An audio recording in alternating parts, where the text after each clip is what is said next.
me that! Can your stupid, useless father afford anything in this house? Don't you ever touch my fridge again! But how did it get to this point? How does a mother look at her own child with so much anger, so much rejection? To understand that, you have to go back to the very beginning. Monica was the kind of girl people noticed without effort. She wasn't loud or dramatic, but her presence alone commanded attention. Her skin glowed, her clothes were always neat, and there was a softness in the way she spoke that made people want to get closer to her. Men admired her openly and secretly, and Monica enjoyed every second of it. But love was never part of her plan.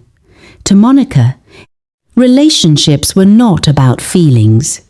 They were about benefits, comfort, survival. If a man could provide, she stayed. If he couldn't, she left without looking back. That was how Joel entered her life.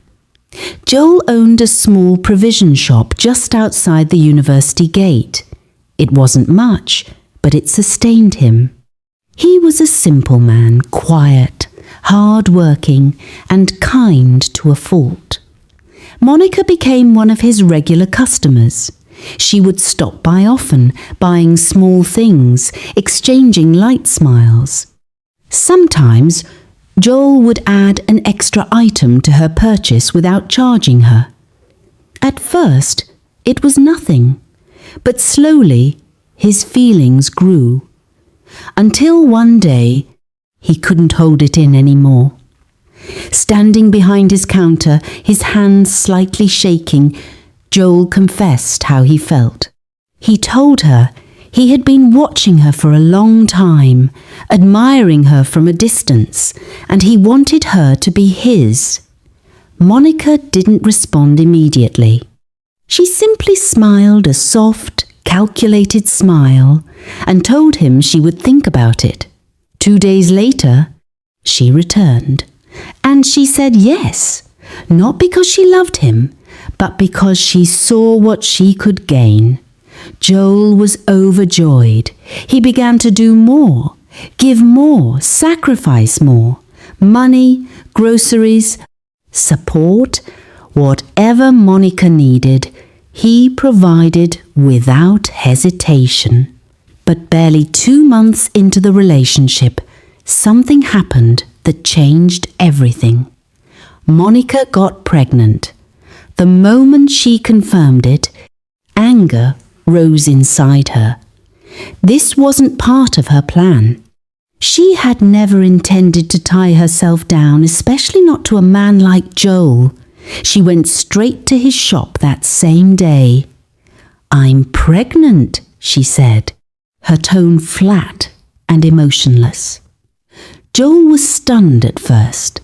Then slowly, a smile spread across his face. Joy filled his eyes as he thanked her repeatedly, already imagining a future he had long hoped for. But Monica watched him with irritation.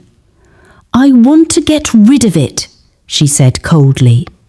That single sentence shattered his happiness. Joel begged. He pleaded. He promised her everything: care, support, commitment. "I will never leave you. I will take responsibility. Please don't do this." For days, he didn't stop. And eventually, Monica gave in. But from that moment, everything changed. Her demands increased overnight. She began to treat Joel's shop like her personal store. Every day, she walked in, picked whatever she wanted, and walked out without paying.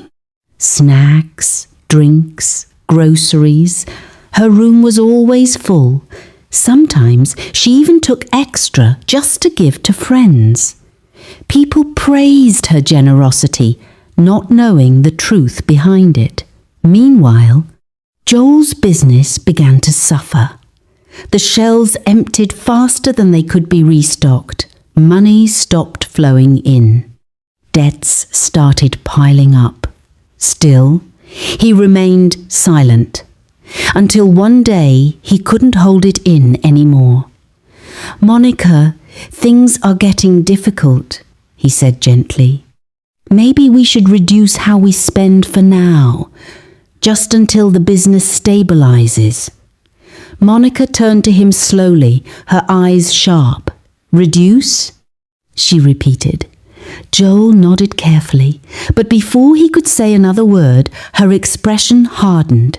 "I didn't beg you to get me pregnant," she snapped. "You were the one begging me to keep it," Joel swallowed. "I'm just trying to—" "If you're tired, say it," she cut in. "I'll remove it and free myself." Joel panicked immediately.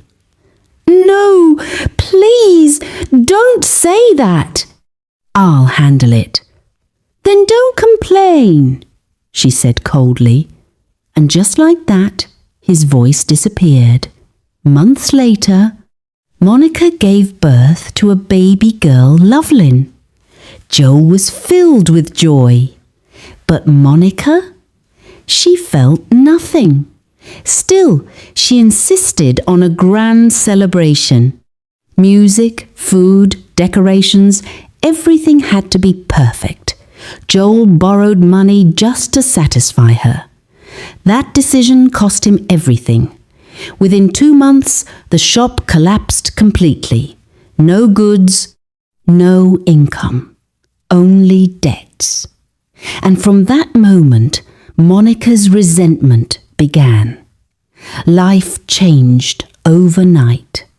Joel started taking any job he could find, carrying blocks, loading goods, cleaning anything to bring money home.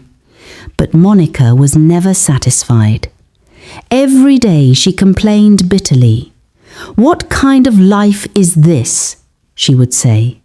"What even made me give birth with a man like you?" Joel tried, but nothing he did was ever enough. Then one day, Monica made a decision that shocked him. "I can't continue like this," she said. "I'm going out to find work."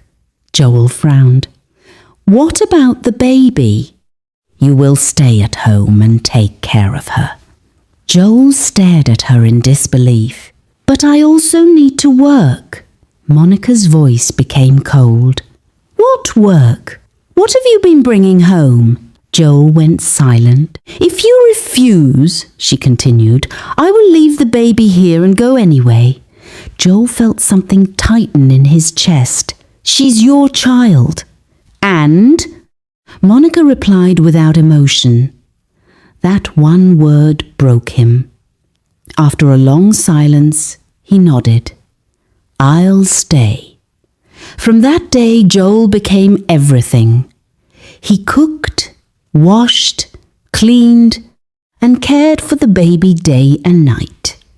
Meanwhile, Monica's life outside changed. She met a rich married man. Money returned. Her lifestyle improved. And Joel noticed. One day, he followed her and saw everything. That night, he confronted her. "How can you do this to me?" he asked, his voice filled with pain.